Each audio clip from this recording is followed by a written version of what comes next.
Today, it's hard to imagine life without Netflix. Millions of people spend hours watching shows, binging entire seasons, and many have completely abandoned traditional TV because of it. But what almost no one stops to think about is, how did a company that started by mailing DVDs turn into one of the biggest entertainment companies in the world? And more importantly, how did it survive bad decisions, massive financial losses, and moments where it almost ceased to exist? Because the truth is, Netflix's success was not linear. It was a sequence of risky bets, near-fatal mistakes, moments when the market completely doubted the company, and decisions that, in hindsight, seem obvious, but at the time were incredibly risky. And maybe the most interesting part, many of the decisions that saved Netflix could have destroyed it. This is the story of Netflix.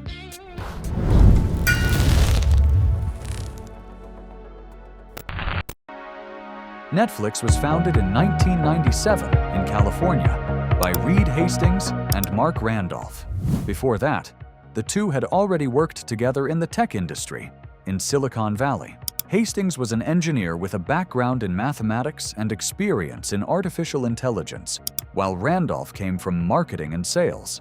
In other words, one knew how to build products, and the other knew how to sell them. But more importantly, they were in the right place at the right time. They had just left a company that had been sold for hundreds of millions of dollars, which meant they had something rare for new entrepreneurs: time, money, and experience. And that changes everything. There's a famous story that says Netflix was created because Hastings got a $40 late fee for returning a movie late. But that story is, at best, exaggerated.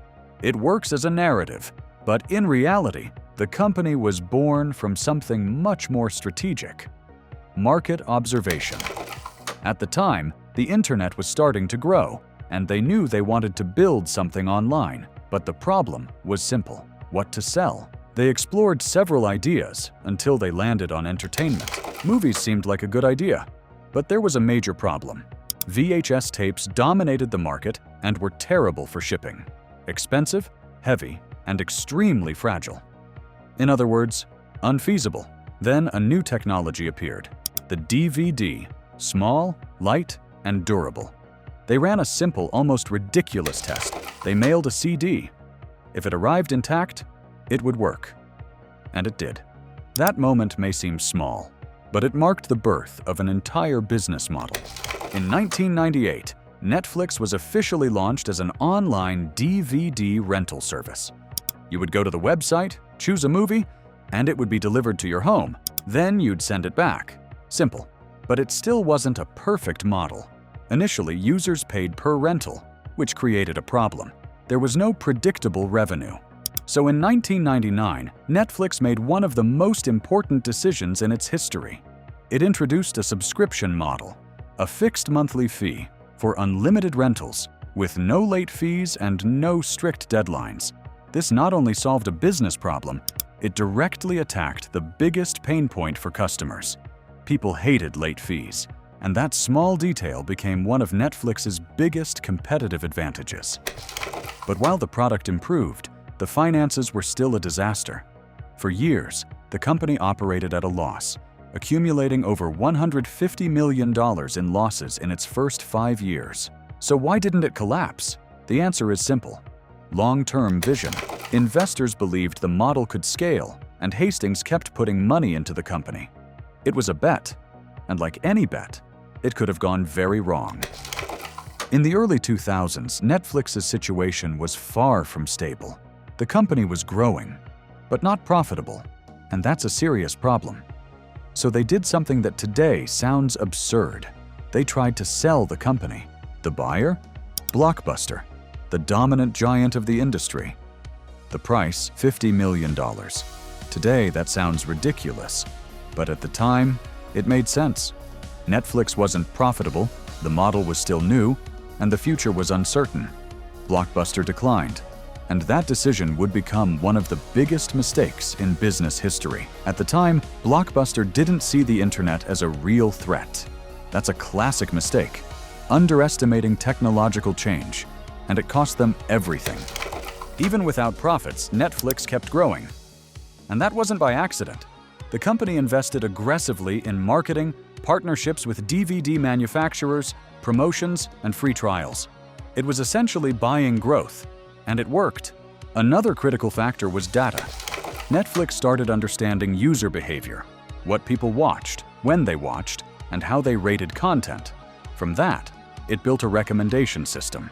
This increased engagement, improved user satisfaction, and more importantly, created dependency. The more you used it, the harder it was to leave. In 2007, Netflix made the decision that would define its future, entering streaming. At the time, this wasn't obvious.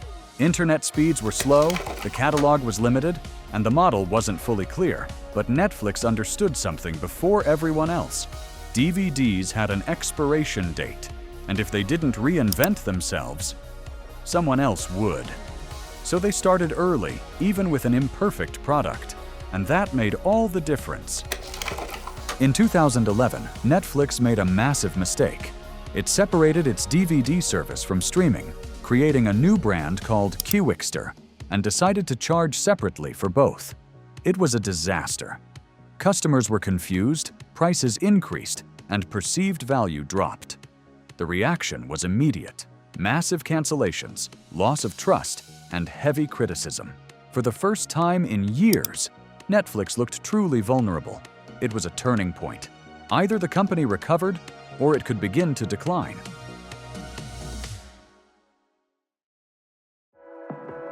After that mistake, Netflix made an even riskier move, producing its own content.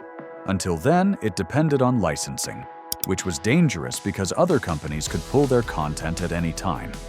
And they started doing exactly that. So in 2013, Netflix launched House of Cards, investing $100 million with no guarantee of success. But it worked, and it changed everything. Netflix stopped being just a platform and became a studio. From that point on, Netflix accelerated. It expanded to more than 190 countries, invested billions in content, and started competing directly with Hollywood. Today, Netflix is not just a tech company, it's a global media powerhouse. The story of Netflix is not about a genius idea, it's about adaptation. The company made mistakes, lost money, and almost failed, but it kept evolving. And that's what separates ordinary companies from those that dominate entire markets.